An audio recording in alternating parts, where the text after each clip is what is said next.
Bonjour chers amis et bienvenue à votre programme de méditation et d'édification de la parole du Seigneur, à ce programme que nous avons dénommé Leçons pratiques de la Bible. Et aujourd'hui nous allons parler de la façon dont Dieu veut que nous prions. Alors à présent je vous invite à la prière. Père, je bénis ton Saint-Nom, je te rends grâce et te dis merci pour ce temps que toi-même tu rends favorable. Merci Seigneur de nous instruire selon ta parole. Merci de parler à nos cœurs. Merci de nous enseigner. Merci pour cette occasion que tu nous donnes de nous perfectionner davantage au travers de ta parole. Viens et toi-même instruis-nous. Enseigne-nous Seigneur mon Dieu pour la transformation de notre vie au nom de Jésus-Christ. Amen. Amen. Alors à présent, chers amis, comme je le disais, vous êtes à votre programme dénommé Leçons pratiques de la Bible. Et pour notre temps de ce jour, pour notre temps d'édification de ce jour, le thème est ainsi libellé « Les étapes de la prière ». Les étapes de la prière que nous allons découvrir ensemble aujourd'hui. Et nous tirons le passage de l'évangile de Jésus-Christ selon Matthieu chapitre 6, les versets 5 à 13 que nous allons lire à présent. Matthieu chapitre 6, versets 5 à 13. Je lis dans la version Louis Bon. Lorsque vous priez, ne soyez pas comme les hypocrites qui aiment à prier debout dans les synagogues et au coin des rues pour être vus des hommes. Je vous le dis en vérité, ils reçoivent leur récompense. Mais quand tu pries, entre dans ta chambre, ferme ta porte et prie ton Père qui est là dans le lieu secret. Et ton Père qui voit dans le secret te le rendra. En priant, ne multipliez pas de vaines paroles comme les païens qui s'imaginent qu'à force de paroles, ils seront exaucés. Ne leur ressemblez pas, car votre Père sait de quoi vous avez besoin avant que vous le lui demandiez. Voici donc comment vous devez prier. Notre Père qui es aux cieux, que ton nom soit sanctifié, que ton règne vienne, que ta volonté soit faite sur la terre comme au ciel. Donne-nous aujourd'hui notre pain quotidien. Pardonne-nous nos offenses, comme nous aussi nous pardonnons à ceux qui nous ont offensés. Ne nous induis pas en tentation, mais délivre-nous du malin, car c'est à toi qu'appartiennent dans tous les siècles le règne, la puissance et la gloire. Amen. Amen. Alors, pour revenir à notre thème de ce jour, nous le disions tantôt, les étapes de la prière. Il s'agit ici de Jésus, dans cette portion de la parole, qui s'adressait à une foule de personnes et également à ses disciples qui étaient assis à ses côtés sur la montagne des Oliviers, en leur donnant un certain nombre d'enseignements, en commençant par les béatitudes. Ce n'est pas l'objet de notre thème de ce jour, nous y reviendrons certainement à une autre occasion. Mais dans cette série d'enseignements, Jésus arrive à cette étape de la prière et il s'adresse à la foule et également aux disciples qui sont à ses côtés et il leur dit « Lorsque vous priez, ne soyez pas comme les hypocrites qui aiment à prier debout dans les synagogues et au coin des rues pour être vus des hommes. » Les hypocrites, c'est quoi? Un hypocrite, c'est quelqu'un qui est faux. C'est quelqu'un qui n'est pas véridique dans ce qu'il dit. C'est quelqu'un qui vit dans le mensonge. C'est quelqu'un qui essaie de faire voir aux autres ce qu'il n'est pas en réalité.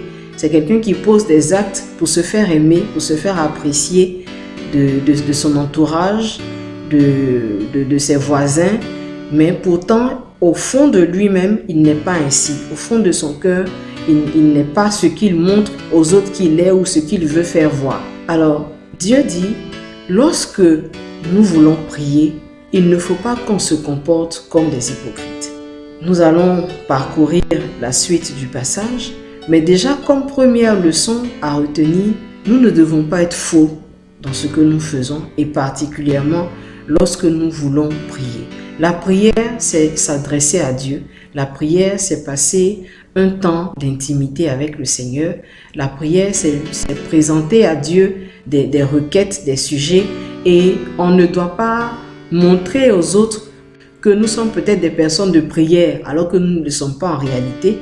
On ne doit pas montrer aux autres que nous sommes en train de prier en ce moment, tout le monde n'a pas besoin de savoir que tu es en train de prier.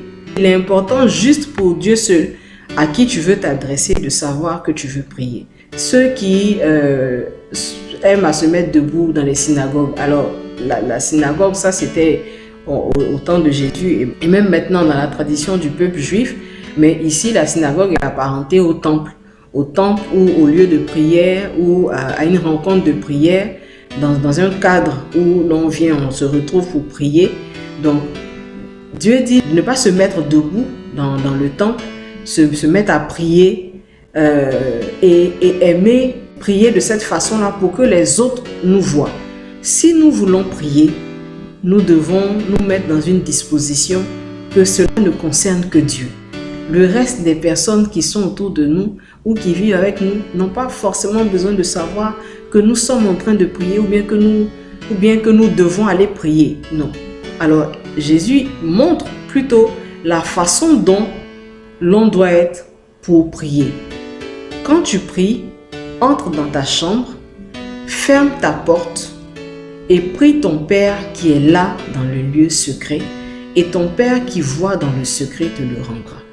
Voilà donc la façon dont nous devons prier, la façon dont nous devons nous disposer pour prier et la façon dont nous devons, les conditions dans lesquelles nous devons nous mettre pour nous adresser à Dieu dans la prière. Tout le monde n'a pas besoin de savoir que tu veux prier. Tout le monde n'a pas besoin d'entendre que tu es en train de prier. Tout le monde, tous ceux de ton entourage, tous ceux de ta maison n'ont pas besoin de savoir que toi, actuellement là, tu es en train de prier et à la limite, tu gênes même tout le monde. Tu gênes tous ceux qui sont là, qui ne prient pas aussi forcément comme toi en ce moment, et juste parce que tu veux te faire voir. C'est vrai, je ne parle pas de personnes qui ont développé dans leur relation, dans leur intimité avec le Seigneur, à force de prier, à force de développer une intimité dans la vie de prière avec Dieu. Il arrive des moments où, pour certains sujets, on élève la voix, comme si on hausse un peu le ton. Il ne s'agit pas de ces personnes-là, il ne s'agit pas de cela. Mais Dieu parle du fait de gens qui n'ont pas cette habitude, qui n'ont pas cette pratique. Alors, supposons par exemple un jeune qui appartient à une organisation de jeunesse et qui n'a pas l'habitude de prier à la maison. Mais par contre, lorsqu'il vient à son programme avec ses amis, tous les autres jeunes, c'est lui qui se met à crier, à prier. Quand on dit « alors prions pour tel sujet », il se met à crier, à prier fortement. Il se tient debout, il va ici et là et tout ça pour que tous ceux qui sont autour, ses amis, se disent « ah vraiment celui-là, c'est vraiment un homme de prière, c'est vraiment quelqu'un qui prie ». Et pourtant, il ne fait pas ça à la maison. Et pourtant, toute la semaine, par exemple, il ne prie pas à la maison. Tu ne pries pas à la maison toute la semaine. Et puis, c'est quand tu te retrouves avec tes amis, ou bien quand tu te retrouves dans ton groupe, ou bien à l'école, par exemple, il y a des groupes, il y a des cellules de prière. Lorsque tu te retrouves à la cellule, en ce moment-là, tu te mets à prier, à embrouiller tout le monde. Dieu dit non. Jésus dit non, il ne faut pas se comporter ainsi. Il ne faut pas être faux. Si tu n'as pas l'habitude de pratiquer la prière, ce n'est pas devant les gens que tu vas montrer que tu es quelqu'un qui prie ou bien tu es quelqu'un qui pratique la prière. Non, ce n'est pas bien. Si tu veux prier, surtout quand il s'agit des prières par exemple individuelles, des prières personnelles que chaque chrétien doit pouvoir développer avec le Seigneur, si tu veux prier, tu rentres dans une pièce. Si c'est à la maison, tu choisis un endroit de la maison qui est censé être secret, qui est censé ne pas être forcément accessible par tout le monde à tout moment. Donc tu te mets dans un endroit où tu te réserves, où tu te disposes et puis tu pries le Seigneur, tu t'adresses à Dieu de façon intime, de façon personnelle, sans avoir à gêner les autres, sans avoir à montrer aux autres que tu es en train de prier. Lorsque tu te retrouves en groupe, si tu n'as pas l'habitude de prier à la maison, il ne faut pas montrer aux autres que vraiment toi, tu es quelqu'un qui prie, tu es quelqu'un qui prie à haute voix et tout ça, ce n'est pas bien. Le Seigneur dit que ceux qui se comportent ainsi reçoivent leur récompense. Mais par contre, pour celui qui prie, pour celui qui veut prier, qui entre dans sa chambre, qui entre dans un lieu secret, qui entre dans un lieu réservé, et qui se retrouve face à face dans le lieu secret avec son Père, le Seigneur qui est dans le secret le lui rendra. Parce qu'il l'a vu, parce qu'il a vu son intention, parce qu'il a vu son cœur, parce qu'il a vu sa disposition de cœur, alors il le lui rendra. À partir du verset 7, Jésus dit, en priant également, ne multipliez pas de vaines paroles comme les païens qui s'imaginent qu'à force de paroles, ils seront exaucés. Ne leur ressemblez pas, car votre Père sait de quoi vous avez besoin avant que vous le lui demandiez. Cela va de soi. Si tu te mets à prier à haute voix, à crier devant tout le monde pour dire que toi vraiment tu es quelqu'un qui pratique la prière, tu es quelqu'un de fervent dans la prière, c'est sûr que tu vas te mettre à raconter beaucoup de paroles fausses. Tu vas te mettre à dire des choses même que tu n'as jamais eu l'habitude de dire. Tu vas te mettre à prononcer des paroles peut-être que tu as entendues dans la bouche de quelqu'un d'autre ou bien chez quelqu'un d'autre qui est en train de prier et toi tu ne fais que répéter cela, tu ne fais que multiplier cela. Et je veux aussi faire une incarne, attirer l'attention souvent de fois des conducteurs de prière.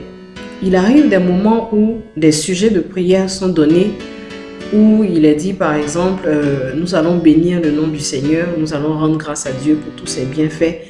Et d'autres frères sont en train de prier, et d'autres ont vraiment à cœur de citer tous les bienfaits du Seigneur, tous les bienfaits de l'Éternel en leur faveur. Et d'autres ont à cœur de prononcer la majesté de Dieu, de proclamer qui il est pour eux et tout ça.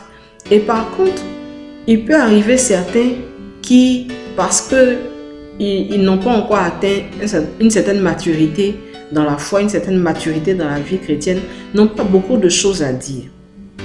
Il ne faut pas souvent, on a l'habitude d'entendre dire prie, vas-y prie. Parce qu'on n'entend pas certains peut-être être en train de prier, d'accord? Mais si on l'a dit une, deux fois, ça suffit. Ça suffit parce que chacun est censé se mettre dans une certaine disposition. Chacun est face à Dieu pour adresser à Dieu ce qu'il ressent, pour adresser à Dieu ce qu'il connaît de Dieu. Surtout si c'est le sujet pour rendre grâce au Seigneur ou pour citer les bienfaits du Seigneur. Pour ce qu'il connaît de Dieu, pour ce que Dieu a fait pour lui, il ne se limitera sûrement qu'à ce qui lui vient à l'esprit, que l'esprit lui communiquera de dire et il s'arrêtera là. Mais lorsqu'on incite souvent, on induit des personnes, on induit d'autres à dire des choses fausses, à multiplier les mêmes paroles, à répéter des paroles vaines et le Seigneur n'apprécie pas cela. Pour toi également qui peut-être te retrouves seul dans ton temps de prière ou bien même en groupe, lorsqu'un sujet de prière t'est donné, si tu as fini de dire ce que tu avais à dire, mon frère, mon ami, ma soeur, il faut te taire. Il faut te taire simplement, peut-être continuer de rendre grâce à Dieu dans ton cœur et attendre que le prochain sujet de prière soit donné. Ça, c'est lorsque peut-être tu es en groupe et qu'il y a quelqu'un qui conduit la prière. Tu dis ce qui te vient à cœur de dire, ce que tu ressens de dire, ce qui te vient à l'esprit de prononcer comme parole, tu le dis simplement, tu le dis de tout ton cœur, tu le dis de façon véritable, sincère et réelle parce que tu t'adresses à Dieu. Et puis, si tu as épuisé les paroles qui te viennent à l'esprit, tu te tais tout simplement. Tu n'as pas besoin de répéter les mêmes paroles, de dire des choses finalement même qui n'ont rien à voir avec le sujet de prière qui a été donné ou bien peut-être de devancer sur d'autres sujets. Non. Si tu te retrouves seul, lorsque tu finis d'épuiser le sujet de prière sur lequel tu es, tu finis de parler à Dieu, tu passes à autre chose. Tu n'as pas besoin de répéter les mêmes choses, Cela est lassant. Autant cela peut être lassant pour l'homme, pour un être humain qui est à côté de toi, sache alors que c'est encore plus lassant pour Dieu. Pour Dieu qui t'écoute, à ne répéter que des mêmes paroles, à ne répéter que des paroles même qui ne viennent pas du plus profond de ton cœur. Dieu n'en a pas besoin. Dieu n'en a pas besoin et il ne faut pas s'imaginer, comme Jésus lui-même le dit dans sa parole, il ne faut pas s'imaginer qu'à force de paroles répétées, c'est en ce moment-là qu'on sera exaucé, non. Si tu veux demander quelque chose à Dieu, ou bien si tu veux rendre grâce au Seigneur, ou bien si tu veux t'incliner dans la présence du Seigneur, ce que tu as à faire, ce que tu as à dire, tu le dis tout simplement et puis ça suffit. Et puis ça suffit, tu passes à autre chose. Mais il ne faut pas répéter les mêmes choses. Dieu n'en a pas besoin, mon ami. Dieu n'en a pas besoin parce qu'il considère cela comme étant du paganisme. Ils considèrent cela comme étant un païen qui vient et qui ne ressent pas vraiment les choses, mais qui se dit à force de parler, c'est comme si c'est cela qui est bon. Non, il ne faut pas se comporter de la sorte. Mais pour quelqu'un, pour toi qui connais le Seigneur, tu n'as pas besoin de ressembler à un païen. Tu n'as pas besoin de te comporter comme les païens le font. Tu n'as même pas besoin de répéter plusieurs paroles parce que Dieu même sait déjà de quoi tu as besoin. Avant même que tu ne viennes t'asseoir pour formuler ta prière, Dieu sait déjà ce qui est dans ton cœur. Dieu sait de quoi tu as besoin. Dieu sait ce qui est en attente chez toi. Et il est prêt à répondre cela au moment convenable pour toi. Et le Seigneur qui continue de dire à partir du verset 9, « Voici alors donc comment est-ce que vous devez prier. » Il commence par « Notre Père qui es aux cieux ». Alors, la formule de la prière, les étapes de la prière qui est en réalité l'objet principal de notre thème de ce jour, nous nous adressons premièrement à notre Père. Alors, il s'agit ici bien de celui-là qui a reçu Christ dans sa vie, qui a accepté que Dieu soit son Père, que Dieu soit son conducteur, que Dieu soit son maître et qui s'adresse à son Père qui est dans les cieux, qui lui dit « Notre Père qui est aux cieux ». La prière commence d'abord par décliner l'identité de celui à qui on s'adresse. La prière, c'est un échange. La prière, c'est un dialogue. La prière, c'est une communication. Et donc, lorsque nous devons commencer à prier, nous devons nous adresser à la personne, à l'autorité à qui nous voulons formuler des prières, à qui nous voulons formuler des sujets, à qui nous voulons nous adresser. Et pour nous, en tant que chrétiens, il s'agit de notre Père qui est dans les cieux, qui nous conduit, qui nous dirige, qui tient nos vies dans ses mains. Et nous commençons par lui parler en nous disant « Toi, mon Père qui est dans les cieux. Toi, mon Père qui est dans les cieux, que ton nom soit sanctifié. Que le nom du Seigneur soit sanctifié dans ta vie. Que le nom du Seigneur soit proclamé dans ta vie. » Quand tu finis de décliner l'identité de la personne à qui tu t'adresses, de l'autorité à qui tu t'adresses, qui est Dieu, tu demandes à ce que son nom soit proclamé, à ce que son nom soit sanctifié, parce que c'est au nom de celui-là que tu veux prier. C'est à cette autorité-là que tu veux t'adresser. Alors, tu sanctifies le nom du Seigneur. Sanctifier le nom du Seigneur signifie aussi bénir le nom du Seigneur. Signifie aussi proclamer les bienfaits du Seigneur. Signifie aussi rendre grâce au Seigneur. Que ton règne vienne. Que le règne du Seigneur s'accomplisse dans ta vie. Que le règne du Seigneur descende sur cette terre où toi tu es en ce moment, où toi tu vis en ce moment, pour que ce soit son règne qui te guide, pour que ce soit son règne qui t'oriente, pour que ce soit son règne qui te conduise. Tant que Dieu ne siège pas sur la terre, tant que Dieu ne siège pas là où tu te mets, là où tu t'installes pour l'invoquer, à la limite, j'ai envie de dire, tout ce que tu fais dans la suite n'a pas de sens. Donc, que ton règne vienne, c'est aussi lorsque nous prions dans notre ordre, nous proclamons les bienfaits de l'Éternel, nous nous adressons à Dieu et nous disons, Saint-Esprit, viens et prends la place. Saint-Esprit, viens et meut-toi parmi nous. Saint-Esprit, viens et toi-même dispose ce temps. C'est cela le règne du Seigneur, sa présence parmi nous, sa présence parmi nous, son règne qui vient s'installer parmi nous, le Saint-Esprit qui vient demeurer avec nous et qui vient conduire ce temps. Que ta volonté ensuite soit faite sur la terre comme au ciel. Si la volonté de Dieu n'est pas invoquée, tout ce que nous faisons par la suite n'est pas de Dieu. Nous serons conduits dans notre chair, nous serons conduits selon ce que nous avons envie de faire. Mais lorsque le Saint-Esprit vient, il vient avec la volonté de Dieu. Il vient nous communiquer la pensée de Dieu. Il vient nous communiquer l'orientation du Seigneur. Alors nous appelons par la suite la volonté de Dieu. Et c'est la volonté du Seigneur invoquée qui nous permet de savoir ce que nous devons dire ou ce que nous devons faire dans la suite. Au-delà de ce que nous avons à nous adresser à Dieu, Dieu aussi a à s'adresser à nous dans la prière. Dieu aussi a à s'adresser avec nous pendant nos temps de prière. Dieu aussi veut nous parler. Alors nous demandons que sa volonté soit faite sur la terre comme dans le ciel. À partir du verset 11, ce sur quoi je vais attirer l'attention de nous tous, c'est que dans notre pratique générale de prière que nous avons eu l'habitude de développer, en tout cas pour ceux qui ont des temps de prière, ou bien pour ceux qui ont des moments de prière même en groupe, ils vont se retrouver sûrement dans ce que je m'apprête à dire, c'est que nous avons pris l'habitude, après avoir invoqué la présence du Seigneur, après avoir rendu grâce au Seigneur, invoquer son règne, invoquer ensuite sa volonté, nous, par la suite, nous demandons au Seigneur de nous pardonner nos offenses, de nous pardonner nos péchés. Lorsque nous avons, pour ceux en tout cas qui suivent un certain fil conducteur, ils se retrouvent dans ce que je suis en train de dire. Lorsque nous finissons les premières étapes, après avoir invoqué la présence du Saint-Esprit et demandé au Saint-Esprit de nous conduire durant ce temps, de nous orienter, de nous révéler la volonté du Seigneur, en ce moment-là, nous demandons pardon. Mais Dieu dit, à partir de cet instant-là, que nous devons demander plutôt notre pain quotidien ou encore notre pain de ce jour. Donne-nous aujourd'hui notre pain de ce jour.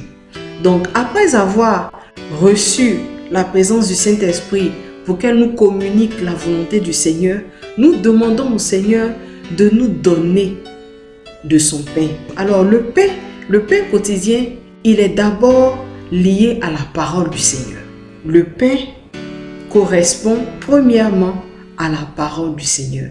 Alors, Seigneur, Jésus dit ici alors en ce moment, après que nous ayons demandé à Dieu que sa volonté soit faite sur la terre dans notre vie comme elle est faite au ciel, qu'il nous donne alors sa parole du jour, qu'il nous donne alors notre parole de ce jour, qu'il nous communique sa parole pour nous aujourd'hui.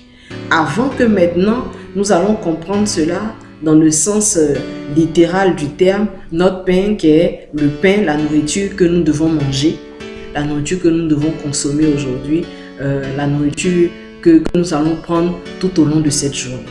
Donc, le Seigneur a attiré mon attention sur cela et je veux véritablement attirer l'attention de toi, mon frère, de toi, ma soeur. Je veux véritablement attirer l'attention de toi, cher ami, de toi, chère soeur, pour te dire que après que le Seigneur ait fait venir son Esprit Saint pour nous conduire dans ce temps de prière, dans ce temps d'échange avec lui, tu dois maintenant lui demander de te communiquer sa parole, de te communiquer la parole de ce jour, de te communiquer la parole de ce temps de prière que tu veux lui dédier, que tu lui consacres. Ensuite, maintenant, de lui demander la nourriture de ce jour pour toi, la nourriture physique, la nourriture pour ton corps, pour ta chair, afin de tenir cette journée. Avant d'en venir à pardonne-nous nos offenses, comme nous aussi nous pardonnons à ceux qui nous ont offensés. Nous finissons de demander la parole du Seigneur. Nous finissons de lui demander sa pensée pour nous, qu'il nous la donne, qu'il nous la communique, qu'il nous la révèle, avant maintenant d'en venir à pardonne-nous nos offenses. Pardonne-moi maintenant, Seigneur. Après avoir reçu la parole de Dieu, cette parole qui peut sûrement même attirer ton attention sur un acte que tu as posé qui n'a pas plu au Seigneur avant que tu ne viennes dans sa présence, sur quelque chose que tu devais faire et que tu n'as pas fait, ou bien sur une révélation que Dieu veut te communiquer. Si donc tu commences par demander pardon à Dieu avant de recevoir son message, tu inverses l'ordre des choses. Alors nous finissons de demander au Seigneur sa parole pour nous. Nous finissons de demander au Seigneur de nous fortifier par sa parole, de nous donner même la nourriture de ce jour. Et puis maintenant, le Seigneur met à nos cœurs, le Saint-Esprit met à nos pensées tout ce que nous avons pu commettre comme acte mauvais, tout ce que nous avons pu poser comme acte que le Seigneur n'a pas apprécié, ou bien même toute offense que nous avons reçue qui est encore dans notre cœur. En ce moment-là, nous demandons à Dieu de nous pardonner nos péchés, de nous pardonner nos fautes, de nous pardonner nos offenses. La suite du verset dit, comme nous aussi, nous pardonnons à ceux qui nous ont offensés. Alors bien aimé, c'est du donnant-donnant. Si tu demandes à Dieu de te pardonner tes offenses, ça veut dire que toi aussi tu es prêt à pardonner à celui qui t'a offensé. Parce que c'est sûr que sur cette terre, tu seras offensé. C'est sûr que dans la journée, tu seras offensé. Tu peux être offensé par quelqu'un de ta maison, tu peux être offensé par quelqu'un de l'extérieur. Donc lorsque tu te retrouves dans ton temps de prière avec Dieu, tu lui demandes de te pardonner comme toi aussi, tu acceptes, tu décides de pardonner à celui qui t'a offensé. Cela est nécessaire, cela est primordial, cela est obligatoire pour chacun de nous. Si nous voulons que Dieu nous pardonne nos offenses, nous aussi, nous devons être pardonnés. Mais ce n'est pas ça aujourd'hui l'objet de notre méditation de ce jour. La suivante étape, le Seigneur dit, ne nous induis pas en tentation, mais délivre-nous du malin, car c'est à toi qu'appartiennent dans tous les siècles le règne, la puissance et la gloire. Amen. Après avoir demandé pardon au Seigneur, après avoir aussi abandonné toute amertume dans notre cœur envers quelqu'un qui nous a offensés et avoir reçu la conviction que Dieu nous a pardonné nos offenses, nous demandons au Seigneur maintenant pour la suite de notre journée, pour la suite de notre temps que nous allons avoir à passer avec ceux de l'extérieur, avec ceux du dehors, qu'ils ne nous induisent pas en tentation, mais qu'ils nous délivrent du mal. Être induit en tentation, c'est être séduit. Jésus lui-même a été séduit par Satan. Donc nous serons forcément tentés si notre maître lui-même a été tenté. Nous serons aussi tentés. Mais nous devons demander à Dieu qui lui a préservé son fils, Jésus, qui est notre frère, autant au moment où il jeûnait dans le désert que durant tout son parcours sur cette terre, durant tout son parcours de vie sur cette terre, le Seigneur qui a préservé Jésus, son fils, que lui également nous préserve de toute tentation. Mon frère, tu seras tenté de vouloir regarder des programmes télévisés auxquels Dieu n'y prend pas plaisir. Tu seras tenté de regarder des films que Dieu n'apprécie pas. Tu seras tenté, toi qui aimes par exemple regarder les telenovelas, toi qui aimes aller te retrouver avec des amis pour t'amuser, pour chauffer, comme certains le disent, même qui se considèrent comme chrétiens, mais qui continuent de pratiquer ces choses qui ne sont pas de Dieu. Tu seras tenté de faire cela. Mais c'est seulement en demandant à Dieu de ne pas t'induire dans la tentation, de ne pas te laisser être contrôlé par le diable, mais de te délivrer du mal. Nous sommes chaque jour confrontés à une tentation. Aussi petite fut-elle, pour certains peut-être de voler, de piquer quelque chose dans les affaires de son frère ou de sa sœur qui ne t'appartiennent pas, de piquer des affaires de tes parents, ou bien de piquer des affaires, de prendre des choses dans les affaires de quelqu'un qui ne t'appartient pas, que ce soit à l'école, que ce soit sur ton lieu professionnel, que ce soit même à l'église, des personnes qui sont entraînées, qui sont poussées par le malin à pécher, à être tentées de faire du mal même à quelqu'un d'autre. Que le Seigneur épargne de la tentation, que le Seigneur te délivre de la tentation. Et dans la prière, c'est l'occasion de demander au Seigneur de ne pas nous induire en tentation, mais plutôt de nous délivrer du mal, de nous délivrer des programmes du diable, de nous délivrer de tout ce que l'ennemi nous poussera à poser comme mauvais acte après le temps de prière que nous allons passer avec le Seigneur. Alors, chers amis, chers frères, chères sœurs, voici ainsi détaillé l'ordre dans lequel le Seigneur veut que nous lui adressons notre prière. D'abord, la disposition de cœur et d'esprit dans laquelle nous devons être. Les conditions dans lesquelles nous devons nous installer. Donc, la disposition d'esprit, quand je prie, je dois être vrai. Quand tu pries, tu dois être vrai. Si tu n'as pas l'habitude de prier, développe alors une relation de prière. Développe alors un programme de prière. Tu peux et tu dois t'imposer en tant qu'enfant de Dieu, en tant que chrétien, un programme de prière. Un chrétien qui n'a pas de programme de prière, ce n'est pas normal. C'est vrai que souvent on le dit à l'église, on le dit, on entend certaines personnes le dire, mais je vous assure, chers frères et chères sœurs, si tu n'as pas développé un programme de prière, il te sera difficile d'établir cette relation avec Dieu. Il te sera difficile de sortir de l'hypocrisie, de sortir de la fausseté dont Dieu parle ici.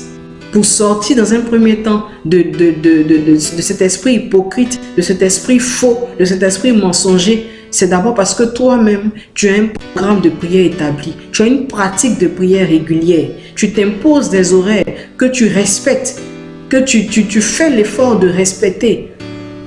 Et en ce moment-là, une fois que tu auras développé cette relation de prière, ça ne sera plus pour toi un problème de te mettre dans ton coin et de prier. Il ne te sera pas nécessaire de chercher à montrer aux autres que toi, tu es quelqu'un qui prie, tu es quelqu'un sur qui on peut compter dans la prière. Non, tu vas prier naturellement. Et l'on même va sentir que tu pries naturellement et c'est comme ça que tu as l'habitude de prier. Il y a des personnes qui prient à haute voix. Il y a des personnes qui élèvent la voix quand elles prient. Il y a des personnes qui ne savent pas prier doucement parce que c'est comme ça qu'elles ont développé leur façon de prier. Il y a des personnes aussi qui, quand elles prient, elles sont calmes, elles sont inclinées, elles sont en train de prier parce que c'est comme ça qu'elles ont développé leur façon de prier. Mais il faut avoir une pratique régulière de prière, une vie de prière, une vie de prière. Et quand tu as développé cette vie de prière-là, Dieu dit, en développant cette vie de prière, voilà les conditions dans lesquelles tu dois te mettre. Tu te recueilles. Surtout lorsque il s'agit de temps de prière individuelle. Il s'agit de temps de prière personnelle entre toi et Dieu. Tu n'as pas besoin de te mettre au salon, voilà, pour indisposer tout le monde. Ou bien même d'aller dans la chambre et te mettre à crier. Non. Si c'est un temps personnel entre toi et le Seigneur, tu n'as pas besoin de te mettre à crier, mon frère. Tu n'as pas besoin de te mettre à crier, ma soeur. Il y a par exemple des programmes de prière que nous avons avec des personnes plus jeunes dans la foi. Lorsque nous nous retrouvons en groupe, et il est bon souvent de prier à haute voix pour que ces personnes-là entendent les sujets dont nous sommes en train de parler, pour que ces personnes-là entendent la façon dont nous sommes en train de parler, ou bien même pour que ceux aussi qui sont à côté de nous, bien pour ceux qui conduisent la prière, soient rassurés que nous sommes effectivement en train de prier. Il peut arriver ce cas-là, ce cas de figure-là. Mais c'est vraiment au passage. Et ça concerne vraiment lorsque peut-être nous nous retrouvons en groupe. Mais lorsque tu te retrouves seul et que tu veux prier, le Seigneur a décliné la condition, le lieu secret que tu te réserves, que tu te choisis en fonction de l'endroit où tu te trouves et tu te mets dans cet endroit secret-là et tu pries. Tu te mets dans ce lieu secret-là et tu t'adresses à Dieu. Et Dieu aussi s'adressera à toi. Et ce n'est que dans cette intimité-là que beaucoup recevront des révélations, beaucoup recevront des messages, des paroles que Dieu a leur communiquées pour leur vie et même pour la vie d'autres personnes. Alors, cher ami, je t'exhorte, je t'invite vraiment à te mettre dans cette disposition, à revoir ta façon de prier, à revoir les conditions dans lesquelles tu te mettais pour prier. Et comme je l'ai dit, s'il s'agit d'un programme d'ensemble de prière, en ce moment-là, il est même souhaitable à certains moments d'élever la voix, de d'osser la voix, pour que ceux qui sont autour également puissent entendre les sujets que tu es en train de dire, puissent entendre les paroles que tu es en train de prononcer, pour aussi être emmenés eux également à prier davantage.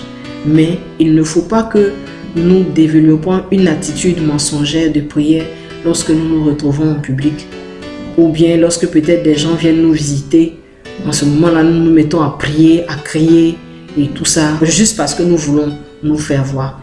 Et pourtant, ce n'est pas notre habitude. Non, le Seigneur dit que nous devons fuir ces choses. Tu as cette attitude-là où lorsque tu te retrouves en groupe avec tes amis, tu veux qu'on sache que toi, tu es quelqu'un qui prie. Dieu dit non. Non, sois vrai, sois sincère. Si tu développes une relation de prière avec Dieu, si tu développes une vie de prière personnelle avec le Seigneur, tu vas voir que lorsque tu vas te retrouver en groupe, tu seras naturel dans ta façon de faire. Et il est bon de suivre l'ordre que le Seigneur nous a donné. Alors, à chacun de nous, cette parole est adressée, cette exhortation est adressée comment est-ce que Dieu a libellé pour nous lors de la prière et comment est-ce que Dieu veut que nous prions et les étapes que nous devons suivre, le canevas que nous devons suivre lorsque nous nous retrouvons dans la présence de Dieu pour lui adresser nos supplications, pour lui présenter nos sujets. Que le Seigneur véritablement nous aide, que le Seigneur nous encourage dans notre marche quotidienne avec lui. Et nous allons prier le Seigneur. Père, je bénis ton Saint-Nom et je te rends grâce.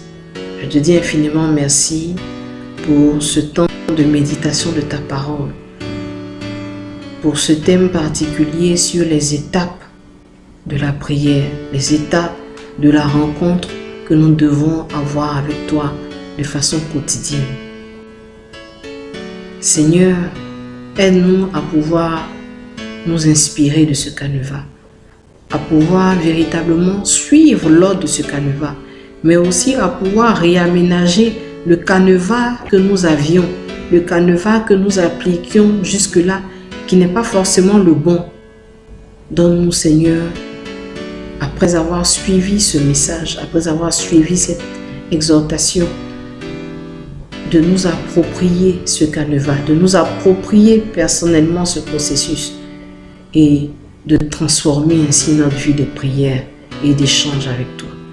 Que ton nom seul soit béni, que ton nom soit élevé. Mon frère, tu vas demander au Seigneur si tu ne priais pas jusque-là.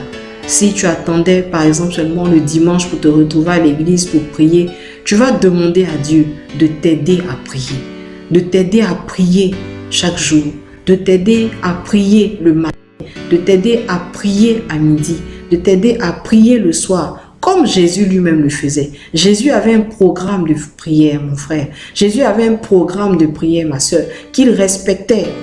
Et c'est ce que les disciples par la suite ont suivi. Si tu veux être un véritable disciple de Christ, il faut aussi que tu aies cette pratique de la prière. Il faut aussi que tu aies un emploi du temps de prière. Il faut aussi que tu t'imposes un programme de prière. Demande au Seigneur de t'aider à prier chaque jour, de t'aider à prier chaque jour, de t'aider à prier chaque jour, d'avoir un temps qui lui est dédié en toi et lui personnellement, d'avoir un temps où lui aussi sera prêt à te communiquer sa parole, où lui aussi sera prêt à te dévoiler ses révélations, où lui aussi sera prêt à te révéler sa volonté, où lui aussi sera prêt à t'épargner du mal, à te délivrer de la chute, à te délivrer de la tentation, afin que tu gagnes ta journée chaque jour. Prie le Seigneur et demande-lui de t'aider à avoir cette vie régulière, cette vie quotidienne de prière.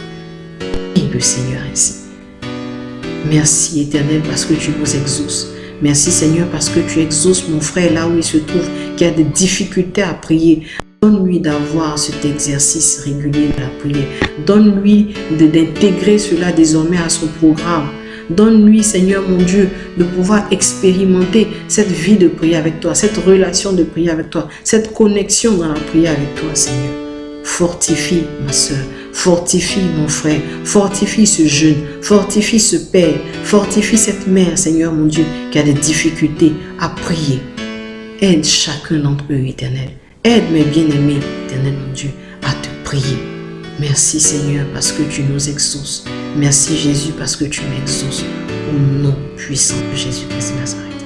Amen. Chers frères, chères sœurs, merci d'avoir suivi ce programme. Merci d'avoir suivi aujourd'hui notre leçon pratique de la Bible sur les étapes de la prière. Que Dieu vous bénisse et à très bientôt pour un autre programme avec leçon pratique de la Bible. Shalom.